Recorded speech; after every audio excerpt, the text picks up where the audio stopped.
లోక్సభ ఎన్నికల నోటిఫికేషన్ విడుదల ముందు సుప్రీంకోర్టు ఆర్డర్లను కూడా ఈడీ అతిక్రమించి ఇంట్లోకి దౌర్జన్యంగా ప్రవేశించి అక్రమ అరెస్టు చేసిన సందర్భంగా తెలంగాణ వర్కింగ్ ప్రెసిడెంట్ కేటీఆర్ పిలుపు మేరకు హేల్ కాలనీ ఇందిరాగాంధీ చౌరస్తా దగ్గర శనివారం 16వ తేదీ 3వ నెల 2024 రోజున నిరసన వ్యక్తం చేయడం జరిగింది. నిరసన వ్యక్తం చేసిన వారిలో municipal BRS council H Ramesh, BRS party పట్టణ ప్రధాన కార్యదర్శి భూషరాజులు కృష్ణయ్య, 1వ వార్డు అధ్యక్షుడు శ్రీల వెంకటయ్య, 2వ వార్డు అధ్యక్షుడు వీరయ్య, 3వ వార్డు అధ్యక్షుడు ఊర శ్రీనివాస్, 5వ వార్డు అధ్యక్షుడు సిరికొండ మధు, 6వ వార్డు అధ్యక్షుడు చంద్రమౌళి నాయక్, 7వ అధ్యక్షుడు గుజ్జల కొండలు చాంద్ భాష పాల్గొన్నారు. కేంద్ర ప్రభుత్వం ఉండి వైఖరి బీజేపీ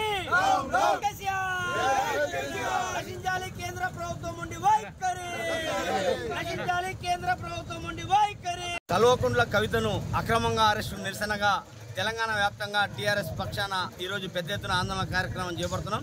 దానిలో భాగంగా నాగర్ సాగర్ మున్సిపాలిటీ కేంద్రంలో ఈరోజు టౌన్ పార్టీ ఆధ్వర్యంలో ఇక్కడ నిరసన దీక్ష ధర్నా చేయడం జరుగుతుంది. బేషరతుగా కేంద్ర ప్రభుత్వం కేసీఆర్ కుటుంబానికి క్షమాపణ చెప్పి తెలంగాణ ప్రజలందరూ కూడా క్షమాపణ చెప్పి బేషరతుగా విడుదల చేయాలని డిమాండ్ చేస్తున్నాం. విడుదల చేయని పక్షంలో ప్రతిరోజు తెలంగాణ వ్యాప్తంగా టీఆర్ఎస్ పార్టీ ఆధ్వర్యంలో పెద్ద ఎత్తున నిరసన కార్యక్రమం ఉంటాయని తెలియజేస్తూ ఈ యొక్క బీజేపీ ప్రభుత్వం ఈడీని వారి సొంత పార్టీ సంస్థగా వాడుకుంటూ ప్రతిపక్ష పార్టీలను ఎలక్షన్లు వచ్చినప్పుడల్లా ఈ విధంగా ఇబ్బంది పెడుతుంది. ఇది సరైన పద్ధతి కాదు. రాబోయే పార్లమెంట్ ఎన్నికల్లో భారతదేశ ప్రజలందరూ కూడా మోడీకి తగిన బుద్ధి చెప్తారని సందర్భంగా తెలియజేస్తూ నందికొండ మున్సిపాలిటీ టీఆర్ఎస్ పక్షాన ఈ యొక్క కార్యక్రమం చేయడం జరిగింది. జై తెలంగాణ, జై కేసీఆర్.